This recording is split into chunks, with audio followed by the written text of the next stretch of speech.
American. Live from Roswell, the greatest story of our existence. Aliens! We're gonna wake them up. Welcome to Roswell, New Mexico. Look at this, Main Street Disneyland. This is definitely the place to be. The only town in the world with 2 UFO museums. We were first. This is the kind of stuff that is not necessary. You don't buck heads with my wife very often and survive. I will cancel. I'm going to be out there with my 12 gauge. We have to be prepared for the worst. Okay. Oh my God.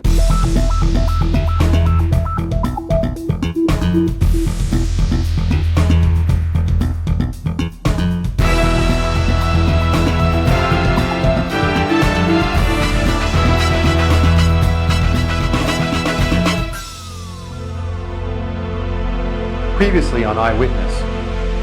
And action. We've been in Roswell, New Mexico, as it prepares for the big 50th anniversary celebration of the alleged UFO crash landing there. The press started arriving in droves. Coming up in a live report, we'll show you the fun, the facts, and the fiction. The event's organizers, Stan and Dion Crosby, got caught up in a whirlwind of controversy. If they drop the ball, not again. I won't work with them again. UFO museum owner John Price struggled to keep his museum alive. When I get 30 or 40 people a day through here and they claim they're getting 200-300 down there, yeah, they're drawing business away from me. How are you? Great. Hub Corn. And the owners of the alleged crash site, Hub and Sheila Korn, prepared for the worst. When we found out about this, I told Hub, I said, I don't want to do this, I don't want to be known as some kook living north of Roswell.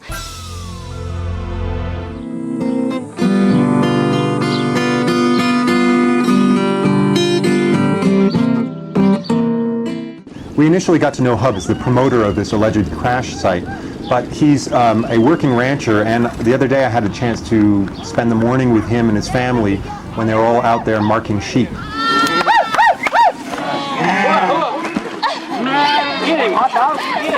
So Kristen, what do you think about all the attention your dad and your family has been getting? Well, it's pretty neat. Mm-hmm. Well, it's neat to watch them on TV at night sometimes. And what do your friends at school think? They always tell me that I'm spoiled and stuff like that. Oh, why do they say that? Because I have the UFO thingy and all that. But, oh well. Are you planning on living the rest of your life here? Oh, yeah. Yeah, shoot, my grandpa, he's buried, my great-grandpa is buried back over here on the hill over here, and this is basically home. It's been home for our family since 1894.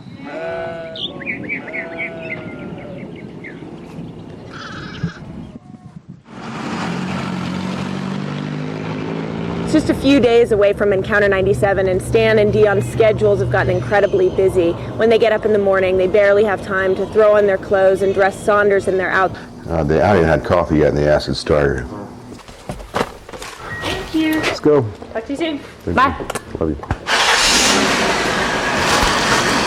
We've got to go down right now and see if we can pick up the mail. Hopefully there are enough checks there that I can make the final deposit on the convention center. We're going to be doing a lot of stopping this morning. It's just, one thing after another. Yesterday, between 5 and 5:30, I did 4 radio interviews. I'm just worn out. I just ache all over. You never know. Yesterday I did 18 interviews. Yes. Checks? Checks. We can pay bills. Bill, don't want to even look at that one. I need to make sure I keep them all together. We're off. Good morning. Hi. I have a TV camera following me. Do you mind? Look. Little dogger. Jasmine's here to say good morning. Am I supposed to see the print on the program? Probably need to check and make sure that we got everybody's picture with the right place. John Matt, Whitley Strieber, Bud Hopkins. Okay, looks like we got all the right pictures on the right names. Glad to get that done. People don't realize all the little details that have to get done. All of a sudden, Roswell's on the front cover of Time, and they're just amazed. A lot of people are just going to think, oh, well, it just happens.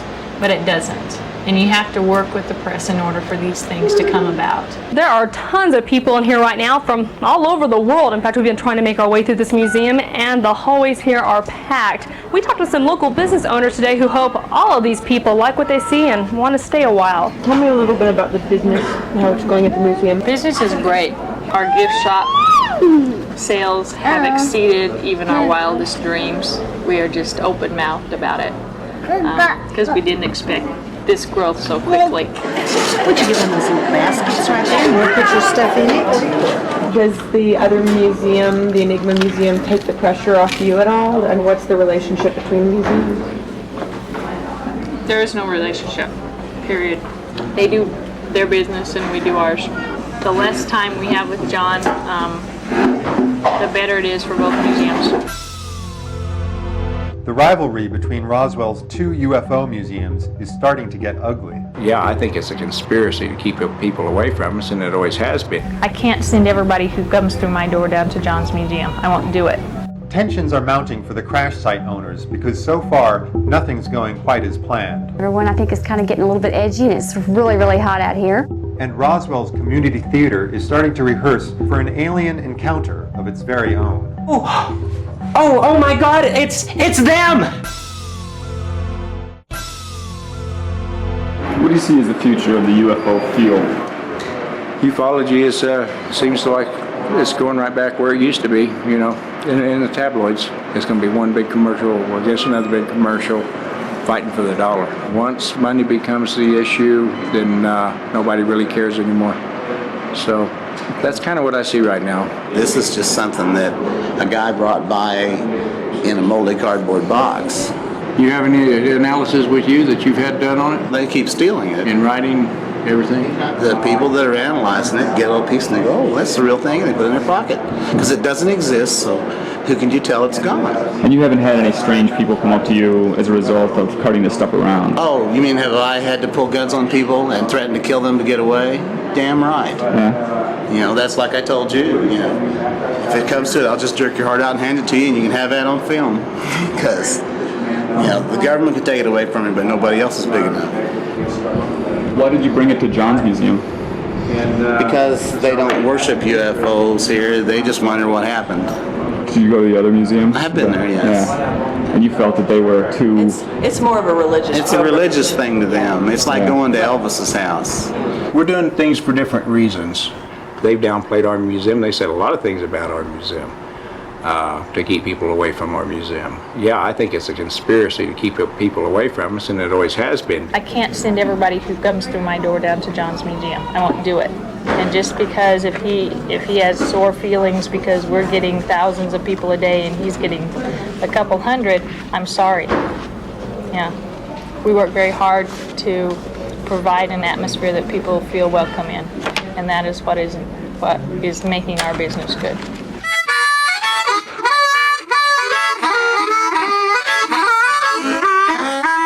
Roswell's on the western edge of the Bible Belt, and it's a very religious community. There you go. Thanks. There are some interesting parallels between religion and ufology. Entree! Hello. Vonnie Goss is the director of a play called Ezekiel's Wheels, which is going to be put on during Encounter 97. Rebellious? I'm not rebellious. I'm a free thinker. Ezekiel's Wheels is sort of a ufologist's interpretation of the biblical story of Ezekiel, but now instead of seeing angels, Ezekiel sees UFOs. Well, what did you see? Ezekiel, a pair. What's the matter? Here we are. This happens to be Friday, and then we open on Wednesday, so we have a few more days left to polish. I want to know. I want to know how you know what I saw when you weren't there. What's going on here? You're beginning to confuse me, and I don't like that. I don't like it at all. The other cast, frankly, is much better on the lines. Much better. But this one has lots of energy, lots of strength, lots of power. And there's lightning and fire. Sometimes it's a little too strong. Oh my God! It's them. Behold, they return. Today they're putting up the monuments in dedication to the memory of the aliens who lost their lives here. And how's it going? Well, we started out kind of rocky. Everyone was supposed to have been here at 9 o'clock, and the actual truck got stopped in Vaughn. We were overloaded, so we had to pay a fine. So we were running about 2 hours behind time. This is not what I went over this morning with Mr. Korn. Everyone, I think, is kind of getting a little bit edgy, and it's really, really hot out here. But looks like they're going up now. Looks pretty exciting. What a place to crash. Not many, yeah. What a place to have a crash. this where the first two are gonna go? These are the two pillars, the two biggest ones, I guess. Yeah. They're gonna go right here. And then the two small ones are gonna go up there. That's picked straight up. The tall towers, there's two will be standing right here at the entrance gate, and I think they're supposed to only be about 14 feet high by the time they get them in the ground. And then the actual dedicated monument at the very bottom.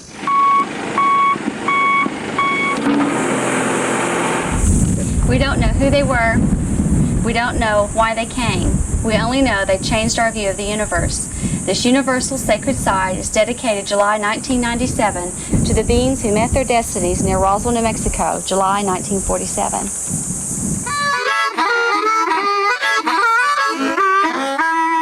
Pick it up. We have a lot of events coming up for the 50th anniversary, and the locals here are gearing up for visitors from across the state, across the nation, and even out of this world. There's been a lot of talk about how many people are going to be coming. We've heard figures from 50,000 to 150,000. I can't feel my leg. What happened in there? The plane crashed. I don't know. It was fun, and then we just went down. The tension between the two UFO museums is stretching to the breaking point. They flat out told lies, you know, they're getting our business. If he feels so threatened about us, then he can be a man and come and talk to us. 703 engine 4A. And Roswell is getting ready for the worst. Oh, God, help me! Oh, God, help me! Help me! 703 engine 4A. Even though the firefighters and the EMS people and all of the volunteers involved knew that this was a drill, it was incredible how seriously everyone took it. 703, command to medic 1. How many serious injuries would you say there are in there? I wasn't able to count all of them, but we have 7 that are serious that are still in there. Okay. I got you. We're almost there. Any deaths? Yes, so far, but you'll have to see command about that. People are pretty concerned with what's going to happen to this small town. They expect to have hundreds of small private planes and press planes and passenger jets flying in, so they're really gearing up for it. Was this pretty realistic, do you think? This is very realistic. This is very good training. It really pushes to the limits of what our capabilities are. So you think this will really help if anything like this should happen in Roswell next couple weeks? Well, yeah, I think it will help a whole bunch, and there are a lot of things that probably weren't done right here today, and hopefully next time we won't have any problems.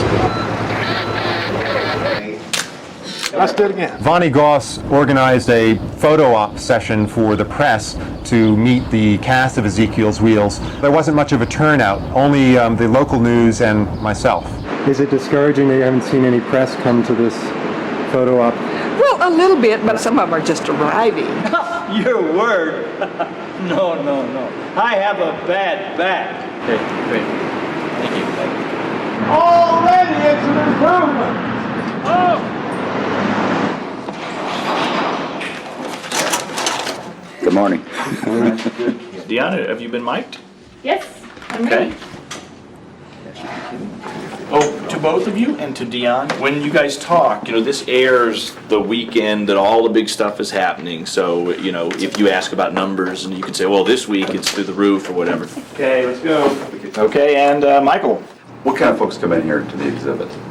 Go down to the grocery store and stand in line. Those people behind you and next to you are the same people. Everyday people on the streets.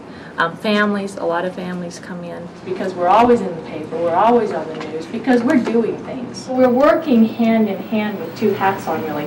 We are an informational museum, but at the same time, we are a tourist destination. Okay, thank you. We're done.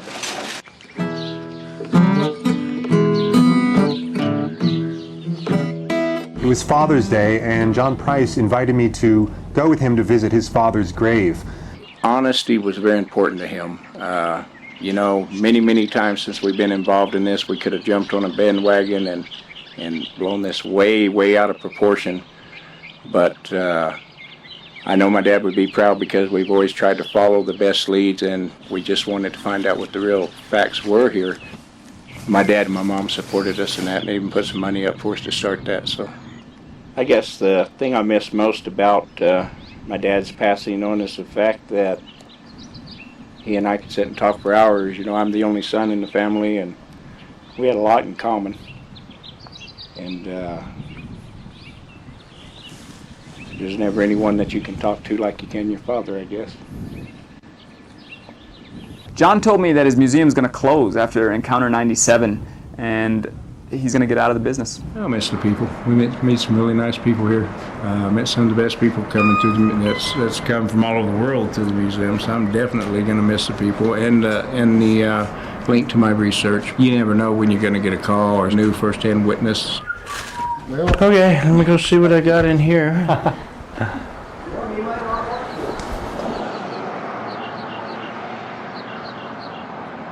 I'm on my way to John Price's house. He found out today when some people came into the Enigma Museum and told him that the UFO Museum has been telling people that the Enigma Museum is closed. So when he found this out, he was furious, and he wired his wife and teenage daughter, and they went in posing as tourists. And I'm going to his house right now to find out what happened.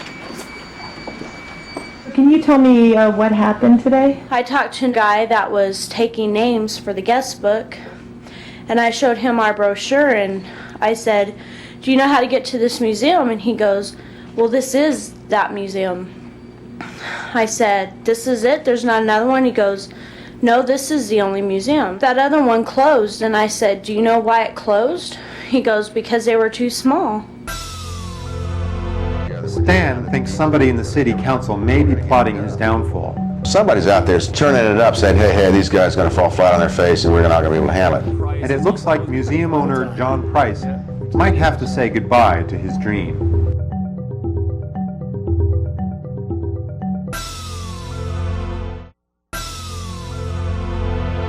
Do you have the tape with you now? Yes. Can you play it for me? Yeah. This one right here? Oh, is it? Oh, okay. Oh, did they? Do you know why they closed it? Oh, okay. What's your feeling about it, John? Well, it's the reason why I want to close the museum and get out of it eventually. We can't compete with this, anymore.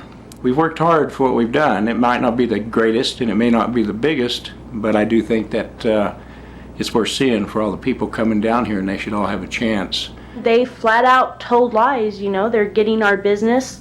They're not sending people out there, and I do know for a fact that when I get calls, when they ask for the other UFO museum, we give them the number, we give them the directions and how to get out there, and we put in a good word for them. They don't do any of that for us. Were you aware of what went on the other day when John came in and had his daughter wired? I heard about it later, and this is the kind of stuff that is not necessary. If he feels so threatened about us, then he can be a man and come and talk to us. But these little dirty tricks and underhanded schemes, we don't tolerate.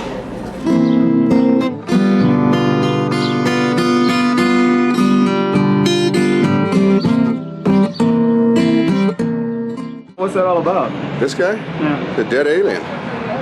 You ever seen my dead alien? We're just about to go into a Chamber of Commerce meeting where they're going to come out with some more plans for Encounter 97. It's coming down to the wire, and they're plotting everything from invitations to parking to accommodating Arnold Schwarzenegger's mammoth trailer. Hey, everybody, come on. We're just down to the detail work. I think everybody's events, except for the one maybe out at the Hubcorns Ranch, is going on. I'll get that in a minute. Some elected official in the city said they're waiting to see us fail on this thing. Somebody's out there turning it up, saying, hey, these guys are going to fall flat on their face and we're not going to be able to handle it. We're going to be able to handle it. We're going to get it done. There could be goofballs out there that try to disrupt this, and we have to be prepared for the worst. We're too close to this event to have something, happen that we don't have any control of. We've got control over what goes in here. I hope Hub's got control of this place, but... Since it's gotten a little bit closer, it's getting kind of stressful. It's been real fun up to now point, but now that things are getting a little closer and things are not quite done the way we want them to be done because we're not handling it, it's becoming very stressful. There's just so many things that are still up in the air. Like you said just now that the National Guard wasn't coming. Well, we had just heard earlier that they were set, so we don't know now. Crash site tours, your buses will be leaving hourly? Starting at what time? 9 o'clock. Down here 9 o'clock? What's your limitation on press? We've still been kicking that around. Well, I need to know, because I mean, they're gonna come to us on starting the 30th. There's been so many of them come out there that they're just swamping us in. I know you and I have a different opinion on that. The way I look at it, we only got a 50th once. The coverage we get now is going to keep those tourists coming in for the next 5 or 10 years.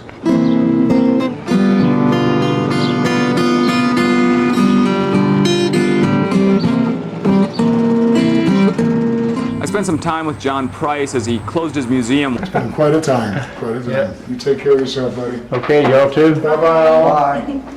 Keep a smile on your face. I can only imagine what it will be like in a couple of days when he signs over his museum to the new owners. We never made a lot of money at this. You know, we've been going at it just with the museum over 5 years now, and I'm just really pretty tired. The UFO Enigma Museum will live on, but I'll be a very small part of it after July. It's the best thing for the museum, and I'd like to see the museum live on forever.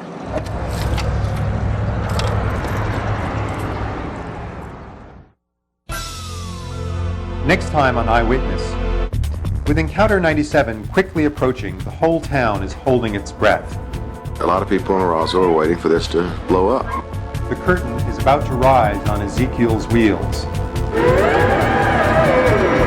And no one's quite sure what the world will see.